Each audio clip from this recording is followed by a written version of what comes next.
the term blogger is almost like coming like the term rapper. Now I notice in your statement, you're the street journalist. You don't have anything about on your shit. You say street journalist. Right. You don't have nothing about blogger. Do you feel like blogging is like that's not what the lane you're in? Do you feel like you're like basically what the news that you report? Do you feel like that's outside the lane of blogging? Would you blogging is a form of journalism. You know what I'm saying? It's just like I just started blogging a few weeks ago.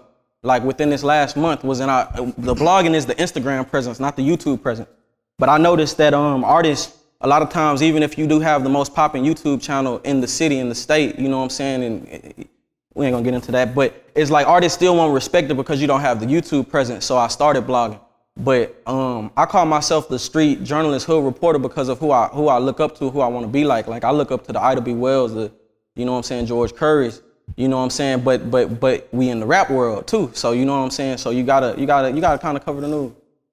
I was gonna say, man, recently, you know what I'm saying, you went in there and you start interviewing the OGs of Fort Worth. For sure. And I thought that was super fire because we got to hear a perspective from the streets. Like you gave them a platform that you don't normally see somebody from that hood get, you know what I'm saying? And we got to get a whole different perspective, which led to them unifying, so to speak, you know what I'm saying? And you were spearheading that movement. Sure.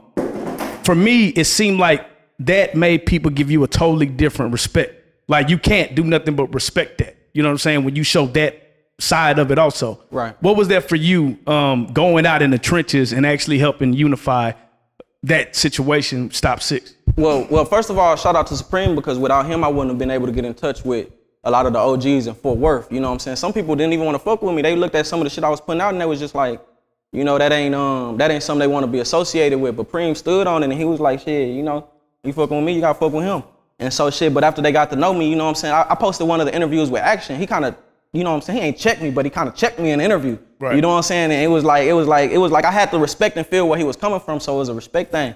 But at the same time, it's like, you know what I'm saying? It's like this here. Like I built the platform up to where we have a youthful audience. Right. You know what I mean? And so now that we have the platform, we're allowed to bring in people who can actually give them game and teach them something on that platform. And so as for me, like it feels normal. Like I don't feel a type of way. Like I don't feel like, oh, I'm going in it to do this. Like it feels like what I'm supposed to be doing. You know what I'm saying? It feels like we're progressing. Like you don't want to stay complacent and in the same spot. Like I don't want to always be in the trap interviewing niggas. You know what I'm saying? Like the dough can get kicked in. I'm putting myself in some fucked up positions. Straight up. But you know what I'm saying? So and then too, I will say like it's almost like a responsibility. You know what I mean? Now for you personally, right? Because it just sounds like you said, you stand on integrity, and I've done some hoe shit. I mean, as a person that interviews, you got to get your hands dirty. That's just part of the game. Yeah, for sure. But what I was gonna say, is it ever a conflict with you when you get some shit? Like somebody might give you, hey man, I got some info on a nigga snitching, and now you know this person is like, where the paperwork at? But they got solid paperwork, and it's a nigga you fuck with rap wise. It's like, damn, now I gotta burn a nigga I fuck with. Does it ever get to you like, ah, damn? I mean, I ain't never just had to do a nigga like that, so I can't really speak on none that I ain't did. But if it got to that point, and I did it. No, I'm saying if it got to the point where it was a nigga that you fucked with in this rap shit, and niggas had solid information that he was a CI, was an informant, and you had to burn him or whatever. CI. He said, hey, look. Sometimes you gotta protect yourself and get away from certain situations.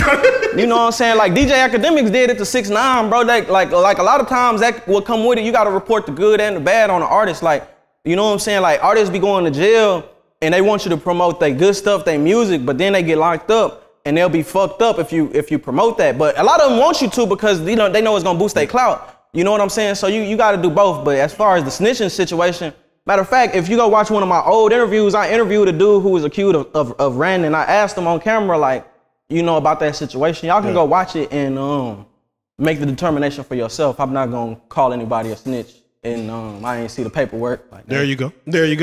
You know, and I gotta ask, when it comes to what you were covering in Fort Worth, man, the beef that was going on, and just everyone kind of becoming adversaries of each other, to see everybody kind of come together for you? You know what I'm saying, to be filming that. How was that for you to see? You know, a week, 2 weeks ago was this, and today it could be this going forward. What was your thought behind it? We got to be realistic about what's going on in Fort Worth. Like, it was just a shooting at the park. I know y'all seen it. Okay, so everybody hasn't come together. Like, it's still a lot of bullshit going on in the city. And so, like, to be satisfied with just what had took place in Stop 6, you know, yeah, for sure though. But you gotta, you know what I'm saying? I guess you can pat yourself on the back for the little wins, even though I'm not just taking credit for it. Shout out Evil, shout out everybody who was a part of that. Shout out all the Truman Street OGs. But like it felt good though, bro. That was a family environment. You know what I mean? Like when I came, it was a barbecue. You know what I'm saying? We was at a church. We got an opportunity to talk to one of their big homies that ended up becoming a pastor, letting us know that just because you start right here, you don't have to end up that way. And that was the point of the whole, you know what I'm saying, situation. Did they run out of meat out there? Hell no, Benny Boy just had making that sure. Just making sure we good. We good, y'all. We good. Hey, look. I ain't gonna lie. I got about 3 links. Know what I'm talking about? Hey, look. Hey. Yeah. No, goddamn me. But yeah, Benny Boy, the truth on that grill. But I will say that. Nah, come on. What's up?